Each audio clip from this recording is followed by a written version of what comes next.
13 roads. Here is a tale I have not yet forgotten. Listen. Tonight it is Aldric of the Bone Road, the boy who put out an eternal fire 3 times and lost everything he loved doing it. The flame came back each time, higher than before, and on the morning after each victory, someone was dead. Not a stranger, not a servant, the person who stood closest to his heart. 3 plans, 3 days of triumph, 3 deaths he carried the rest of his life like stones sewn into his coat. I knew Aldric before he was a king, before he understood what the Bone Road does to a man who tries to bargain with it. He was 12 years old, and he used to press his thumb against the edge of his father's sword just to feel whether it was sharp, not to cut himself, just to feel the boundary between safe and not. That habit, that particular faith in his own ability to find the edge without crossing it, is the thing that destroyed him. Let me tell you how it began. The flame on the Bone Road had burned at the crossroads outside the city of Veth for longer than any record named. Stone within 6 feet of it had turned the color of old bone, hence the road's name, if you were wondering, and I suspect you were. The flame sat in a pit roughly the size of a wagon wheel, blue-white at its center, orange at its crown, and it did not flicker. It did not respond to wind. In 40 years of documented observation, it had never changed size. A man who lost a wager once tried to urinate on it in front of his companions. The companions lived. The man did not leave a body worth burying. So, not a natural fire. The flame was called the Vasha, from an old Veth word meaning the thing that refuses. And what it refused, primarily, was to be extinguished. Kings before Aldric had tried.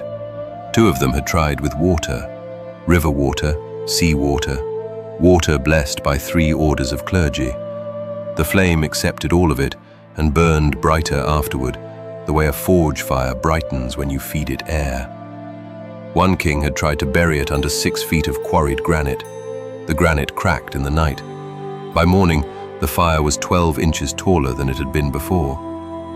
14 men had tried individual approaches over 2 centuries, buckets, prayers, sorcery, starvation. The flame killed 3 of them directly.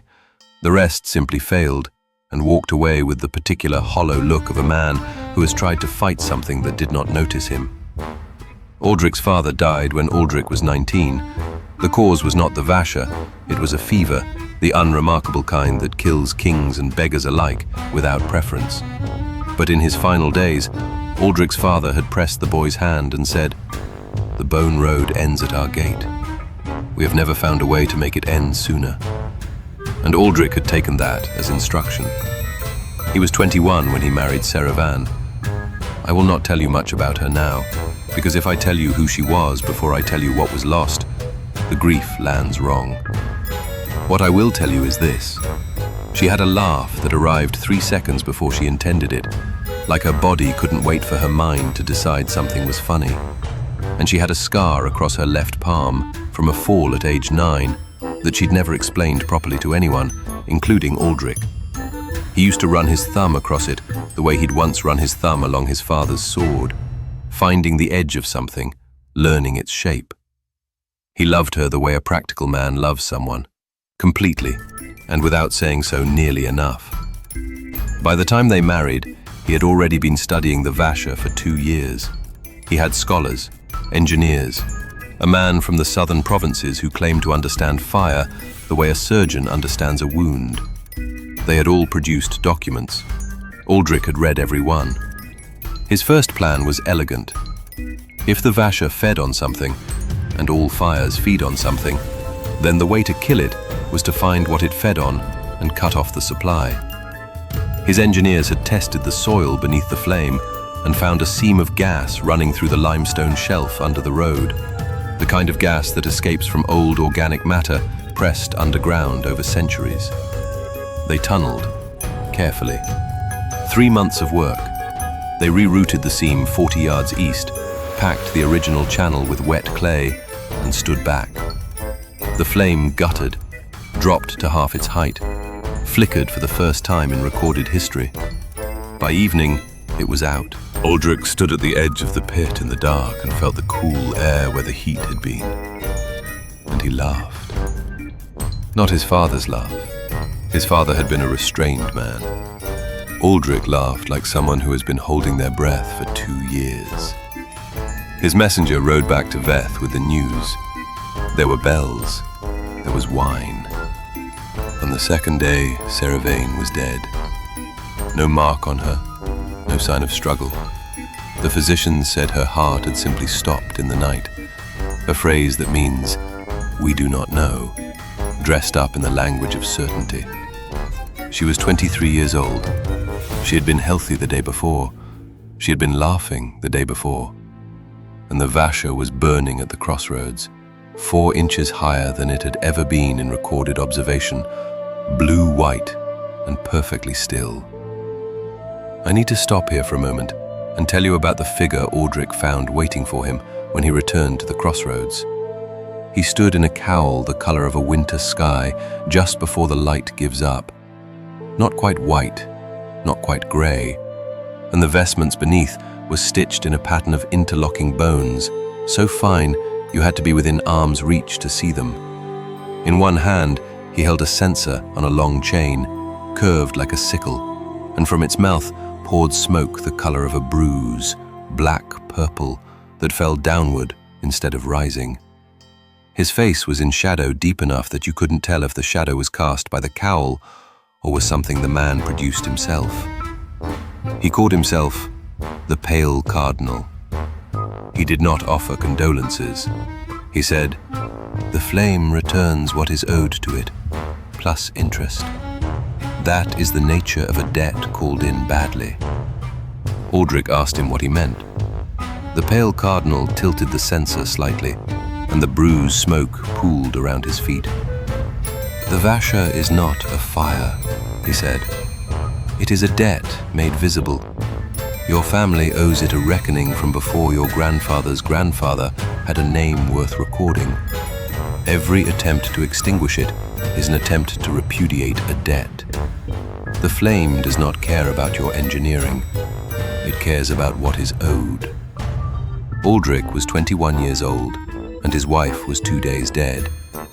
He did not ask what the debt was. He asked what it would cost to pay it. The Pale Cardinal was quiet for a long time. The censer dripped. "I do not set prices," he said finally. "I only observe what has been agreed." And then he was gone. Not vanished dramatically, just gone. The way a sound is gone when you realize you've stopped hearing it, but cannot say when it stopped. I told you I knew Aldric when he was a boy. I am telling you that because I want you to understand that what he did next was not the act of a cold man. It was the act of a man who had been broken in a specific way that makes a person feel that grief is a problem to be solved rather than a country to be lived in. He had pressed his thumb against too many edges.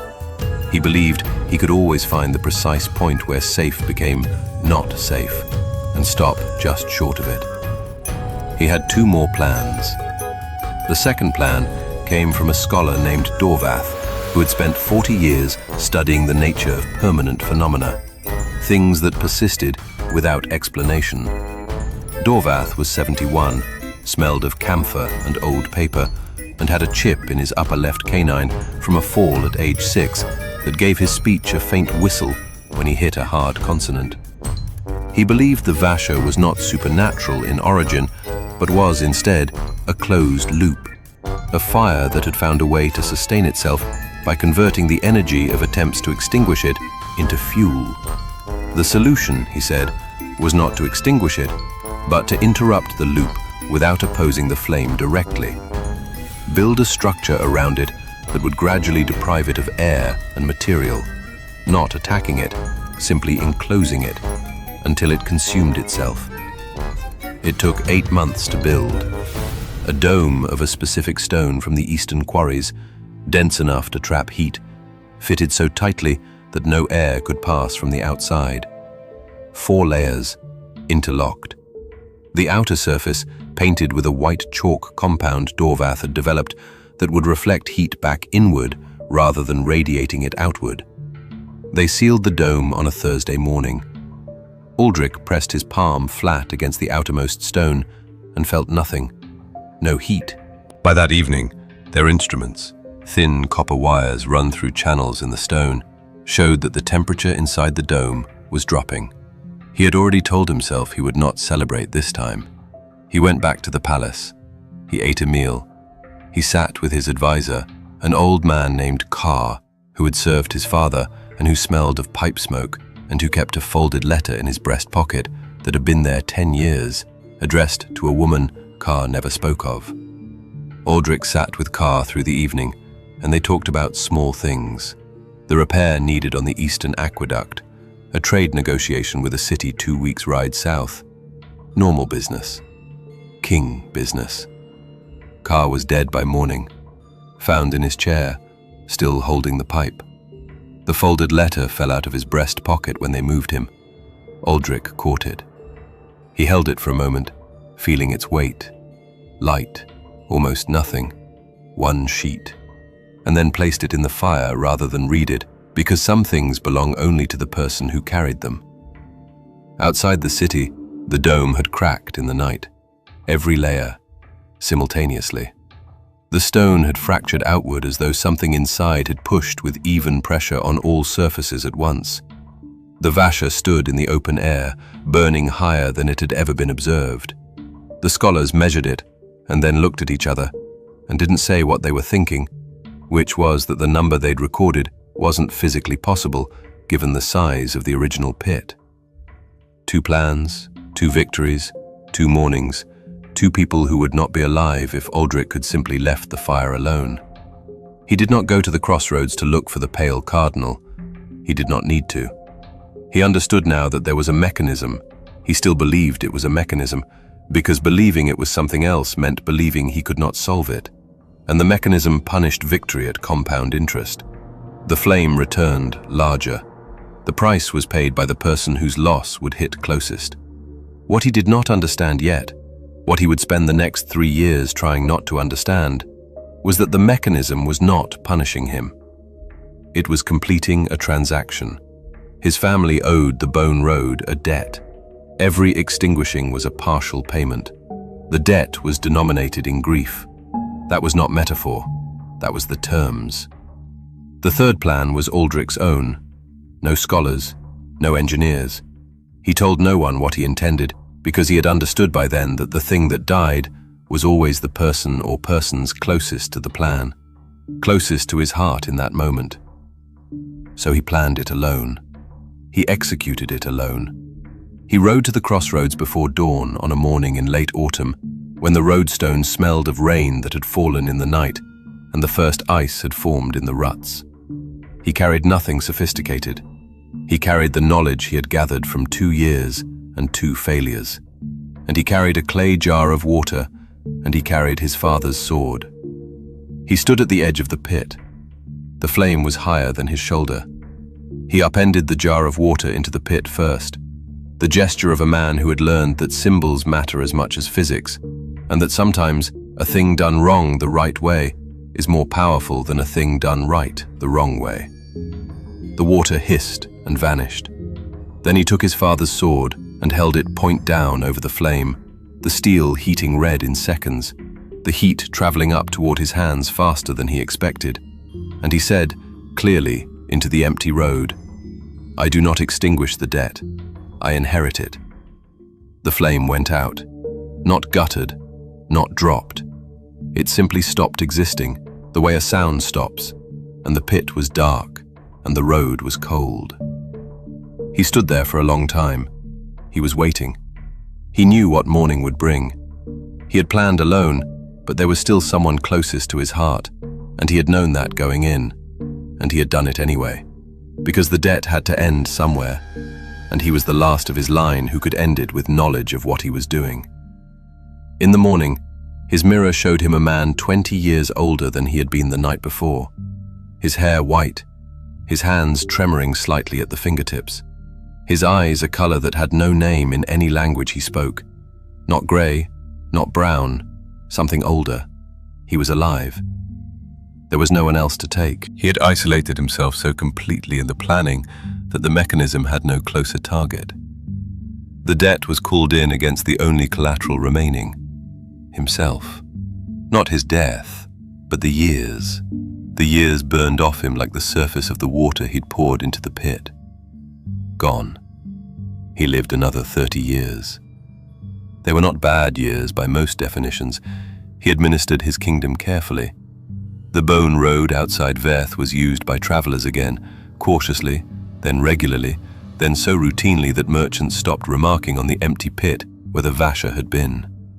2 generations later, children would play near it and not know what the staining on the stone meant. Aldric never explained what he had done, not publicly. He left one document, sealed, which was opened after his death, and which I have read, and which said only, "I pressed my thumb against the edge. I was right about where the edge was. I was wrong about whether knowing the edge was enough to protect the people I stood near." He never remarried. He kept Seravan's scar in his memory, the way a man keeps a stone in his pocket, taking it out sometimes, turning it over, putting it back. And Car's folded letter, and the particular way that things were left open, not summarized, when the people who held them were gone. I have walked the bone road 11 times. I have stood at the empty pit outside Veth and felt the cold where the Vasha used to be. The staining on the stone is still there, that bone-white discoloration that goes 6 feet in every direction. If you press your palm against it on a dry morning, it is slightly warm. Not flame warm. The warmth of something that has not entirely forgotten what it was. I have thought about Aldric's third plan more than I have thought about most things. The question that stays with me is not whether he was brave. He was. The question is whether he understood when he said, "I inherit the debt," that inheritance is not the same as resolution. The debt is gone. The flame is gone. But the bone road has 12 other stretches, and the things that were agreed before anyone's grandfather had a name, those agreements do not all live in fire. Some of them live in ice, some in stone, some in the kind of silence you find at certain crossroads just before dawn, when the road smells of last night's rain and you have the distinct and unreasonable feeling that someone finished a transaction nearby very recently. I know a traveler who found one of those silences on a road that is not the bone road. She thought she was just cold. She was not just cold. But that is a different road.